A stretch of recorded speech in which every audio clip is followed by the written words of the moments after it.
Hello everyone and welcome to Cinderful Gaming. I hope you're all doing well and I hope that you are all fighting that war against the grey. In today's video we have another Warhammer Black Library story to review for you.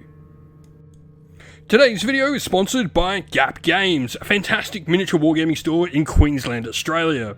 They stock a wide variety of miniature wargames from all things Games Workshop to some of my personal favourites, Conquest of the Last Argument of Kings, and all things Modifius wargames as well. Use our affiliate code in the link below to help support both this fantastic store and the channel as well. In today's Black Library review, we're going to check out a Warhammer 40,000 Astra Militarum focus story by Stephen V. Fischer called Witchbringer. Hailing from southeastern United States, Stephen has had a few short stories appear in places like Grimdark Magazine, Flash Fiction, among other places, but Witchbringer is his first full-length novel for Black Library. As always, I do like to listen to the audio format of these stories while I'm doing so at the painting table or doing some hobby or other stuff around the house as well, editing and so on. This story was thankfully brought to life by the voice of Amy Roxon, who I first heard do a Black Library story with her fantastic performance in The Last Valari, a story about a displaced vampire kingdom in the mortal realms of Warhammer Age of Sigmar. Our story today, though, focuses on the Astra Militarum, the Imperial Guard in Warhammer 40,000, and the once Cadian Captain Glavia Arand, who has now had her psychic powers manifest fully and gone through the mysterious trials to become a sanctioned Primaris Psyker.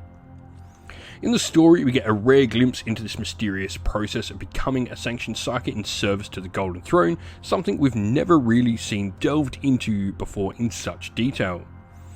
Our story takes place, though, as a message is sent from our main character's former mentor in Arcadian Regiment while she is in the Scholastica Psychana, the brutal training place of sanctioned Psykers. This message warns her not to go to the world where he is, but unfortunately the warning only serves as reasoning for her new masters to send her there to figure out exactly what is going on and why she should be warned to stay away. This is, however, the planet that her now former regiment is engaged upon, and she will be rejoining them. Upon returning to her former regiment to now serve as their attached Psyker, Glavia finds that many things has changed. New commanders have risen to replace the fallen, some she knew and some she did not, placing her almost in a time warp of such as she comes back to a regiment nothing like it was before. To make matters worse, many of her former comrades now see her as different and indeed dangerous or scary, shunning her touch or even her mere presence alongside them.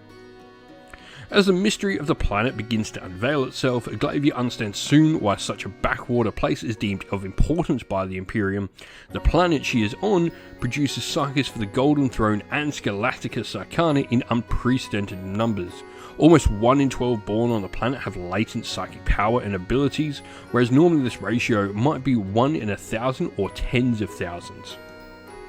But what is the cause of this phenomena of psychic power? Why is this particular planet so full of psykers, and does it have anything to do with the rebellion that has started with both the locals and, she finds out, some traitor guardsman regiments as well? This, though, was a really enjoyable story. Glavia was very easy to get behind. The outcast, something many can relate to, being shunned for changing while her former fellows had not, is just such an easy character to get behind. The story itself plays a nice mix of mystery and battle, giving enough of both that it couldn't really be said to be truly one or the other, but both types of story in one. The adversaries grow during the story as we learn more about them and why they betrayed the light of the Emperor of Mankind. Something I always enjoy is when you can understand why someone has turned to the dark side in a story. Sadly, a little short, and I thought the third act maybe came about and ended a little abruptly for me personally, but it did do all that it needed in this time, finished off a lot of the plot lines well, and in the end, regardless of the small gripe I have. Engaging to the very last, I enjoyed the story and I feel a solid 3 out of 5 stars is a fair representation of it. For a first time Black Library story, this was a great start, and I do hope I'll see more of Stephen B. Fischer's works in the grimdark future of Warhammer 40,000. If you enjoyed this story though, and you want to check out more stuff by the Astra Militarum, check out some of the other greats like 15 Hours, The Fall of Cadia, or the Gaunt's Ghost series. And so that is our review of the story for you. We hope you enjoyed it. Once again, don't forget to drop a comment down below. Let us know what you enjoyed about it. Give us a like, subscribe, and turn on your bell notifications for all the good things from the channel. Stay safe, everyone. Stay well, and most of all, keep fighting that war against the Grey. Ciao for now.